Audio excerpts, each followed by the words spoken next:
While I was at the local hobby shop, I came across one of these things. It's a dig kit for the Axial Wraith transmission. And when I opened it up to do a little maintenance anyway, so I figured I'd drop that in today. I'm also going to upgrade to the standard middle gears for Axial. This should be a real fun thing to do. Stick around, this will be fun. Alright, the workbench is a bit of a mess right now, so I'm a little limited on space. But this standard 3-gear transmission that comes in the Wraith. The front half of it is fairly standard. It's the same old transmission that we've always seen since these things began. I'm going to put a little fresh grease in there when we go back together with it. I had already upgraded the center gear, but I'm going to change that out anyway because I want all my gears to match. Now, what did I do? That'll work. Pop the shaft out with the bearings. There's nothing actually wrong with the gears that are on it, but I would just rather go with a fresh set, rotate my bearings, and which side was which. And I changed out the idler gear a while back when everything was on backdoor, and that's why I ended up with plastic gears in here again. So we're going to save that gear, we're going to save this gear, we're going to put them in the bag, as you never know when you might actually need that sometime. Now when you do the dig kit, this piece is going to be changed out basically for this piece, which is where the dig locks in.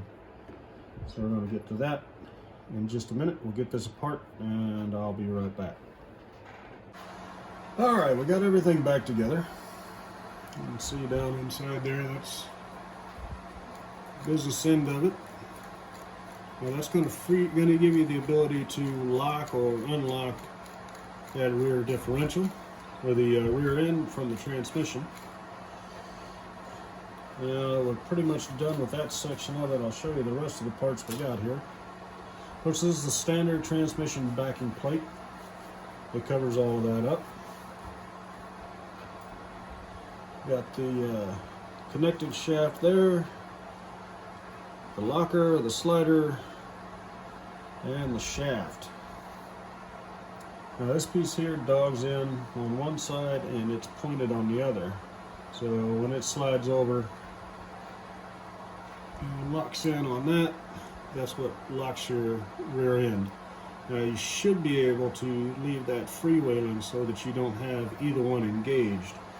But this one engages inside the transmission on the shaft, and this one engages into the locking points on that side. It's a fairly easy little dogging system. That's basically how a multi-gear transmission works on just about anything else anyway. Just no clutch on this. Alright, let's see. Now, according to the diagram, which I pulled up over there, let's see. I did actually have to pull this up because I didn't know for sure how this thing went together. So let's skip on down. Now you can pull this up on Axial's website and it'll tell you how it all goes together.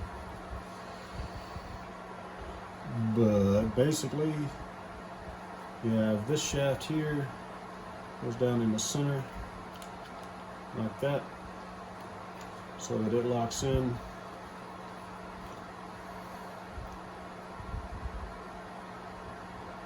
And this piece here is supposed to be on it first, of course. We've got two ends on this shaft. It goes in like that, and of course there's a spot there for an E-clip. I'm going to get that in there, get these parts put together, and I'll show you that as soon as I get done. Alright, after a little trial and error, I did figure out where I was going wrong.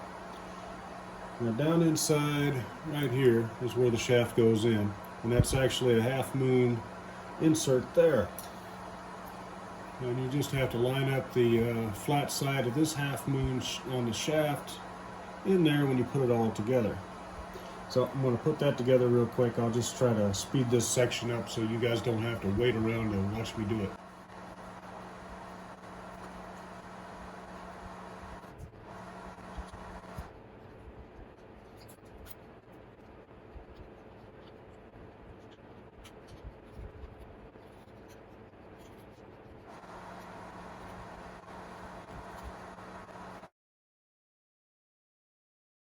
Hey guys, we're going to do the running video for the dig unit.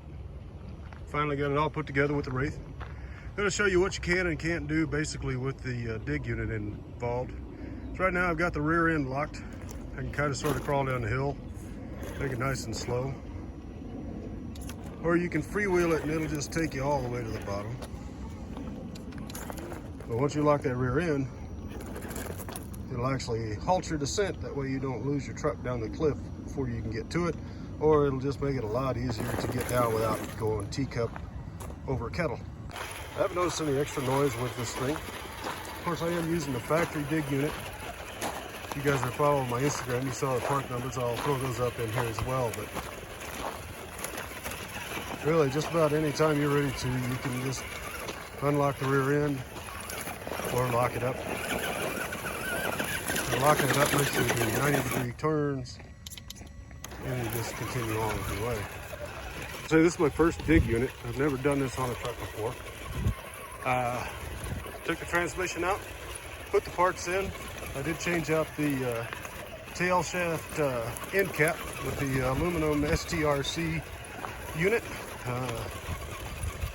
It's okay. It doesn't fit exactly in the factory housing, but that's all right. If I want to, I can change it out to a plastic one. I've got the fast eddy bearings all the way through this transmission, so I'm not really worried about the bearings going bad. But if you plan on doing this and you're going to have your transmission down anyway, I would recommend just changing out to all new bearings. I did the bearings in this one probably about 4 runs back, so I'm not really worried about those. We're going to do a couple of runs down this little rock here. It seems to be fairly steep enough, should get enough grip. Got the rear end as in normal.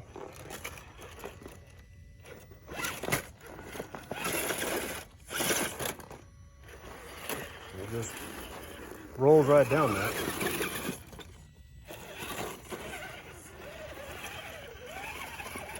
We'll try this again in the freewheel.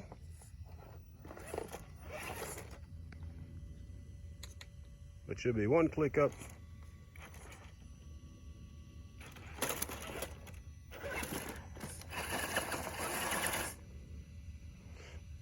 And I'll lock it back in to get out of there.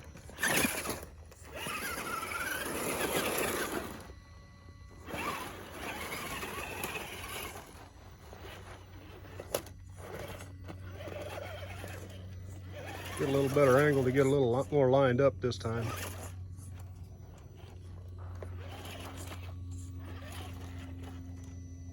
Now for this one, I'm going to roll down just a little bit, and then I'm going to lock the rear end.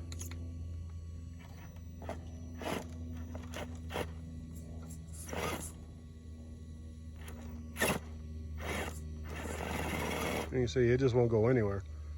Just kick it down a notch and let it roll over that. And with the lock in, you can see it just doesn't go anywhere. But once you got it locked, you can actually turn it while it's on the rock and go mostly anywhere you want to go with it. And then you unlock it and put your drive back on.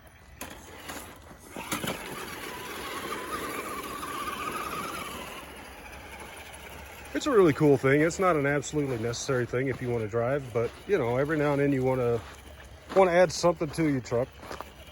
I'm actually running just the standard 3-channel tactic radio that it came with, and I've got all of that set up on the 3rd channel right there. You can program this one to run as a 3 or 4 position switch or just an on-off switch, whatever you want to do.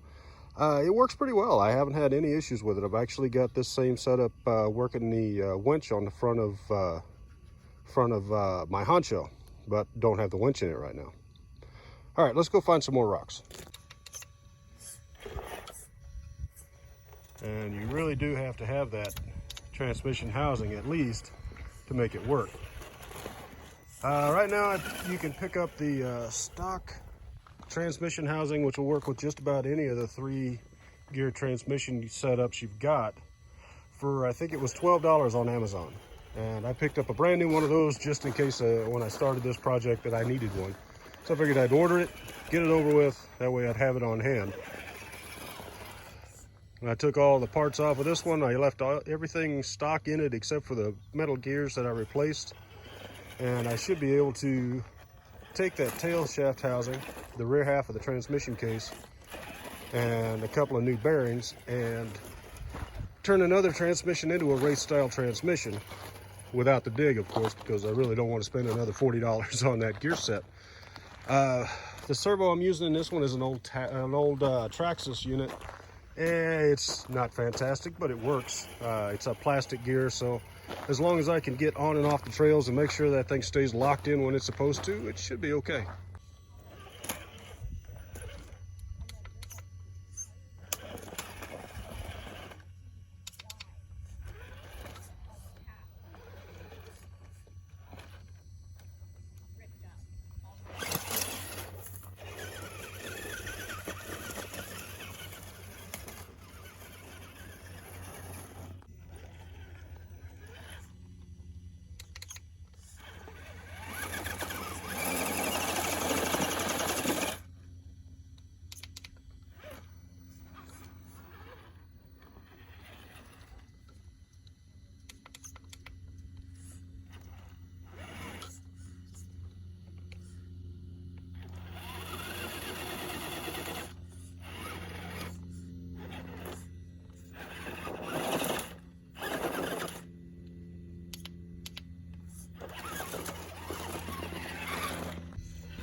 This setup is really cool, but it's also really gimmicky.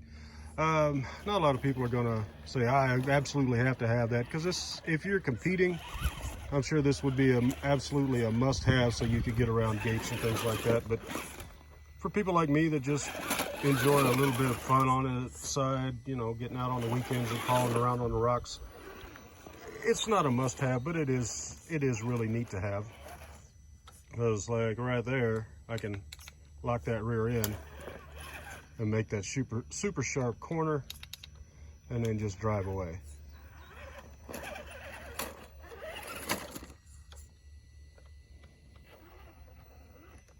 He said foolishly as he broke his front end. No, everything's fine. I'm just joking around. Anyway, now you guys should look into this if you're planning on doing this to an older Wraith. I mean, a lot of us have these things and they've been sitting around for a while. And heck, maybe you picked up a used one and you just want to make it a little more original. The dig unit will definitely make it original. Anyway, thanks for watching, guys. Good luck on the trails. If you have any questions about this, I can shoot you all of the part numbers and everything I used. Leave me a message in the comments down below. Give me a thumbs up, a finger up. Heck, I don't care. Whatever you got. Ring the bell if you want to see when I put out something new. Thanks, guys.